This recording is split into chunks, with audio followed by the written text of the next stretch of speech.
Hey hey hey para pecinta film dimanapun berada. Berjumpa lagi dengan saya dan Marco Blegedek yang hobinya suka mengobrak-abrik film orang. Sekitar setengah abad saya tidak upload video karena saya sedang sibuk menjadi panitia di Formula E. Dan tugas terakhir kemarin ngerapiin tenda dengan para panitia yang lain. Kali ini saya akan mengobok-obok lagi sebuah film yang berjudul Obsession yang rilis pada tahun 2019. Film ini menurut saya adalah film yang memiliki suasana tegang dan dapat membuat yang nonton jadi tegang dan menegang karena banyak dibumbui rempah-rempah dari masa penjajahan. Oke, inilah dia Obsession.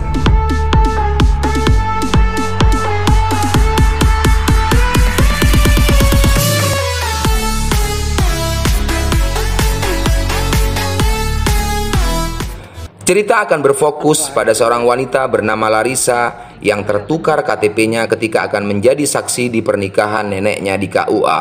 Mau tidak mau akhirnya Larissa sendirilah yang menikah dengan seorang kakek bernama George. Sementara itu terlihat seorang gelandangan mencoba keberuntungan untuk mencari pekerjaan dari kota sana ke kota sini. Dia bernama Sonny. Seperti ini bentuknya. Dia pun datang ke tempat kerja yang dilamarnya. Namun nasib sial kembali terjadi. Sonny ditolak untuk bekerja di perusahaan itu. Pada malam hari, Sonny melepas kekecewaannya sambil beristirahat di pinggir jalan. Tanpa sengaja, dia melihat seorang kakek yang dirampok. Ternyata kakek itu adalah George, yang tak lain adalah suami dari Larissa. Karena tubuhnya sangat kekar, Sonny pun dengan mudah mengalahkan perampok itu dan berhasil mengusirnya dari tempat itu. Tak lama kemudian, Larissa datang ke TKP untuk memastikan suaminya baik-baik saja. George menceritakan kejadian perampokan itu dan mengenalkannya kepada Sonny yang telah menyelamatkan nyawanya. Mereka pun bersalaman seperti habis lebaran. George mulai bertanya-tanya tentang tujuan Sonny datang ke kotanya. Sonny menceritakan semuanya dari A sampai Z. Intinya dia bernasib sial dalam urusan duit dan karirnya. Merasa iba dengan cerita Sonny, George menawarkan untuk tinggal bersamanya sekaligus memberikan pekerjaan baru untuknya, yang otomatis akan satu rumah juga dengan Larissa si mamah muda. Ayo, apakah jiwa mesum kita sudah keluar? Kalau belum, kencangkan celana dalam, kita lanjutkan. Pada malam hari, Sonny mendengar percakapan suami istri itu. Awalnya Larissa tidak setuju jika Sonny tinggal bersama mereka karena dia adalah orang asing. Akhirnya George yang baik hati berhasil membujuk istrinya agar Sonny tetap diizinkan tinggal di sana. Keesokan harinya George mengajak Sonny ke bengkel dekat rumahnya di mana dia akan bekerja. Ternyata George adalah salah seorang mekanik pembalap profesional, tepatnya mantan mekanik. Dia mempekerjakan Sonny karena karyawan yang lama sudah pergi. Terlihat penjahat yang semalam menyerang George datang ke Larissa. Larissa memberikan uang kepadanya. Dia pun mengucapkan terima kasih dan pergi. Entah apa yang sebenarnya terjadi, terserah Pak Sutradara. Kita lanjutkan nontonnya. Beberapa hari bekerja, Sonny dan Larissa mulai saling memperhatikan dengan tatapan kesangian yang mulai berdenyut-denyut.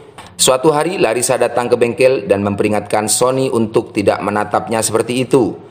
Mendengar itu, Sonny membuka aksi sangenya dengan bertanya kepada Larissa mengapa dia bisa menikahi kakek-kakek yang kurang bergairah. Dia juga mengatakan kepada Larissa bahwa tatapan Larissa kepadanya juga mengandung makna yang hanya bisa dijelaskan dengan bahasa tubuh. Larissa pun pergi karena kata-kata Sonny 100% benar. Adegan pandang memandang berlanjut ke meja makan saat mereka bertiga makan malam.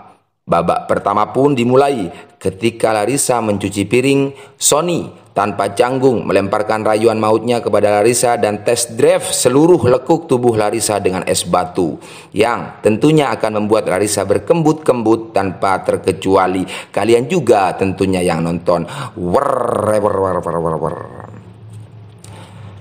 Keesokan harinya Sonny memberitahu George bahwa dia telah menemukan karburator mobilnya di toko online. Dia menyuruh George untuk segera mengambilnya di kota karena rumah George di tengah hutan. Sehingga kurir JNE tersebut mengajaknya COD-an di kota.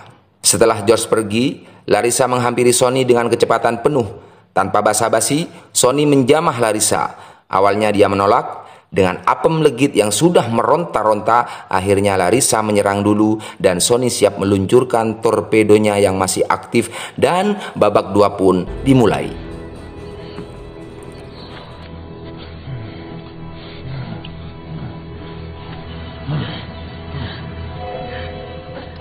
Di garasi, George sangat senang karena proyek mobil klasiknya berjalan dengan bagus karena bantuan dari Sony.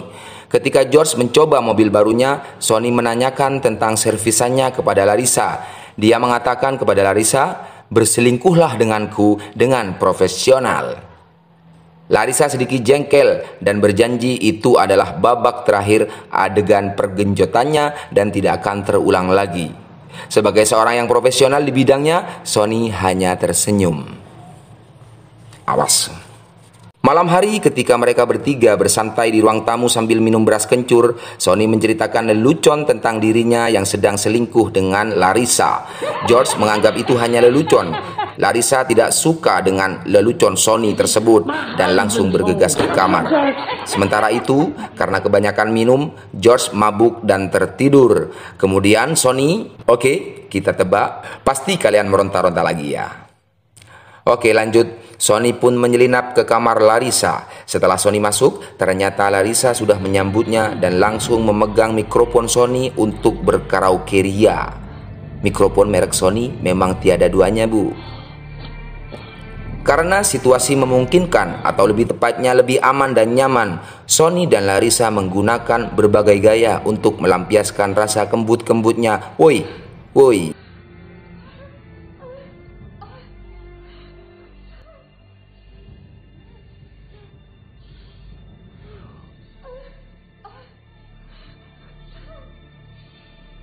Permainan diakhiri dengan curhat dari hati ke hati. Di sini Larissa berkeinginan hidup bersama Sony daripada hidup bersama kakek tua yang mikrofonnya merek pegangan hidup yang harus dipegang dulu baru hidup.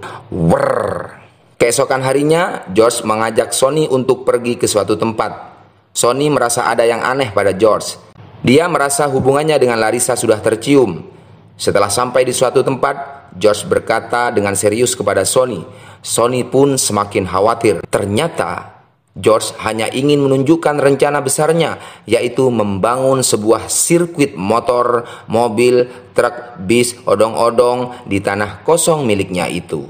Akhirnya Sony pun bisa bernafas lega.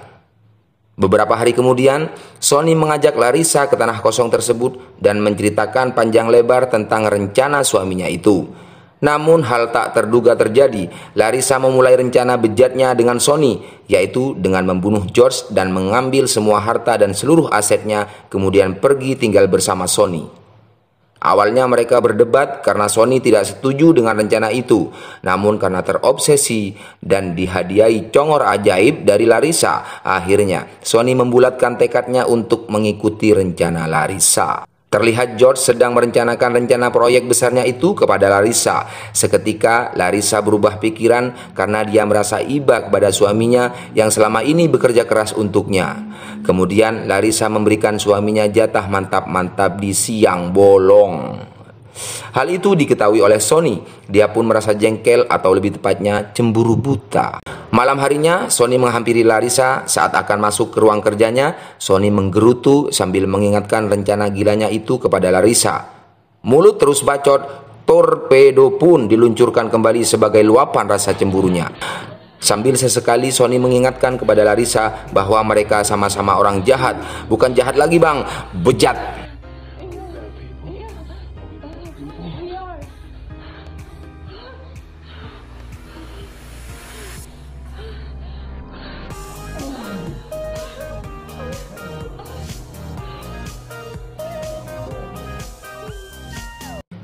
Suatu hari Sony berpamitan kepada George untuk pulang ke kampung halamannya sementara karena adiknya sedang sakit.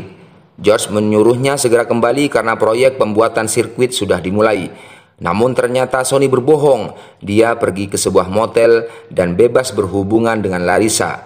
Beberapa saat kemudian Larissa datang dan disambut lagi dengan torpedo merek Sony.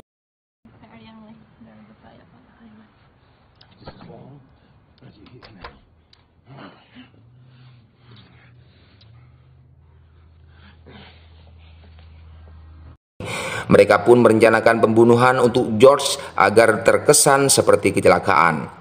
Hari demi hari, proyek George berjalan. Sementara George sibuk dengan proyeknya, Sonny dan Larissa dengan sekuat tenaga sibuk dengan proyeknya, yaitu berusaha menghilangkan rasa kembut-kembut pada apem dan torpedo mereka. Mereka pun melakukan siang dan malam sehari 3, 4, sampai 5 kali sesuai petunjuk dokter. Dan babak 1, babak 2, dan babak belur alias torpedo dan apemnya hancur lebur. Di garasi, Sonny mulai menunjukkan rencana teknis pembunuhan itu agar benar-benar terlihat seperti kecelakaan. Namun ada satu kendala, yaitu Sonny membutuhkan orang untuk menarik tuas agar traktor menimpa George tepat waktu.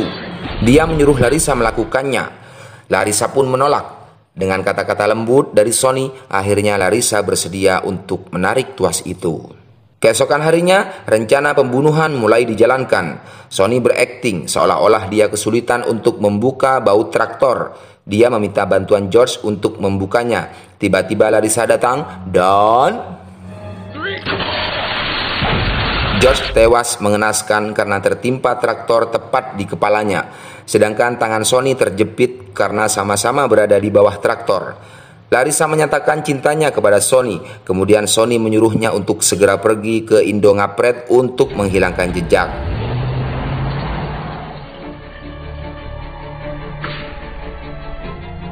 Sesampainya Larissa di Indo Ngapret, Sonny menghubungi ambulans.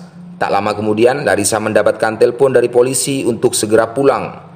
Setelah Larissa sampai di rumah, dia berakting sangat sempurna seperti film FTV yang judulnya Azab Seorang Selingkuhan yang Doyan Mikrofon merek Sony. Polisi pun segera membawa Sonny ke rumah sakit dan mengamankan TKP. Di kantor polisi, Pak Ladusing mempunyai alibi persis dengan kejadian pembunuhan tersebut. Dia menemukan kejanggalan pada sepatu Larissa yang tidak matching dengan gaunnya. Dia mencurigai Larissa dan mekaniknya yaitu Sonny sebagai pembunuh George. Pak Ladusing bersama timnya berencana untuk mencari sepatu Larissa di sepanjang jalan menuju Indo Ngapret. Pada malam itu juga, Larissa dan Sonny mendahului polisi untuk mencari bukti satu-satunya, yaitu sepatu Larissa. Larissa sempat menyatakan menyesal atas perbuatannya. Lagi-lagi Sonny menenangkannya. Akhirnya mereka berhasil menemukan sepasang sepatu itu dan langsung membakarnya untuk menghilangkan barang bukti. We have to be more careful from now on. I know. If anyone were to suspect that we're together, it would be bad. Beberapa hari kemudian, Ladusing dan timnya mulai mengorek-orek semak di pinggir jalan raya untuk mencari barang bukti. Tentu saja mereka tidak akan menemukannya karena sudah dibakar oleh Sonny dan Larissa. Sementara itu, Sonny membersihkan bekas-bekas darah di garasi dan tiba-tiba Pak Ladusing muncul. Dia menanyakan beberapa pertanyaan kepada Sonny yang intinya memancingnya untuk mengatakan kejadian yang sebenarnya. Beberapa saat kemudian Pak Ladusing pergi. Di saat bersamaan Larissa datang dan menanyakan tentang maksud kedatangan polisi itu. Tak disangka ternyata pembicaraan mereka diawasi dari jarak jauh oleh Pak Ladusing menggunakan teropong. Benar saja, kecurigaan Pak Ladusing semakin besar. Beberapa hari kemudian, perilaku Larissa mulai berubah. Dia seperti tidak nyaman lagi dengan Sonny. Tidak ingin berlarut-larut dengan suasana itu, Sonny pun mendatangi kamar Larissa dan mereka pun kembali bergendak ria.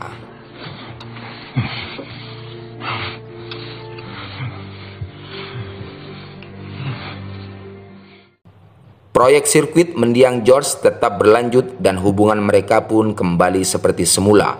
Pada suatu malam, Larissa mendapat telepon dari Ladusing. Dia ingin berbicara dengan George. Pak Ladusing meminta Sonny untuk menemuinya di kantor polisi besok. Keesokan harinya, saat mereka pergi ke kantor polisi, secara bersamaan Pak Ladusing dan temannya diam-diam kembali olah TKP. Saat Sonny sampai di kantor polisi, dia menunggu Ladusing sampai selesai olah TKP. Pak Ladusing kemudian menginterogasi Sonny di ruangan khusus dan melaporkan luka yang ada pada George sangat janggal. Menurut medis, George tertimpa traktor sebanyak 2 kali. Sambil menyodorkan video cara tuas di garasi itu bekerja, seketika Sonny panik dan merasa aksinya akan diketahui. Karena spekulasi Pak Ladusing 1000% tepat. Karena masih tidak mempunyai bukti apa-apa, Sonny dipersilahkan untuk pulang. Sesampainya di rumah, mereka mulai panik. Ditambah lagi Pak Ladusing menelpon. Sesampainya di rumah, mereka mulai panik. Ditambah lagi Pak Ladusing menelpon meminta agar Larissa datang ke kantor polisi besok. Suasana semakin tegang. Larissa ketakutan karena tidak ingin masuk penjara. Sony berusaha menenangkan Larissa dan berjanji tidak akan melibatkannya dalam kasus ini. Di saat bersamaan, Larissa memberitahu kepada Sony bahwa dia mengandung anaknya. Seketika itu, hati Sony pun meleleh dan segera memastikan keberadaannya dengan USG manual dengan torpedo andalannya.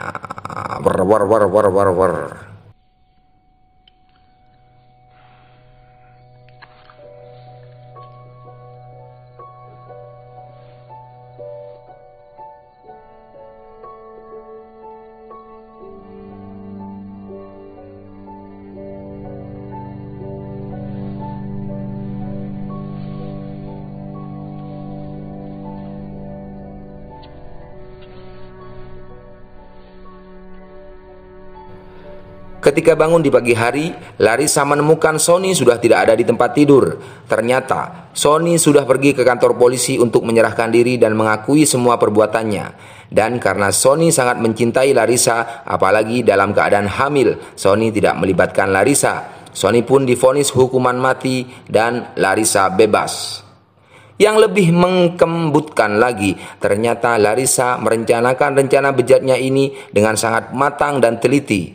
Intinya, Larissa berambisi untuk menguasai harta George dengan mengorbankan siapa saja dan apa saja.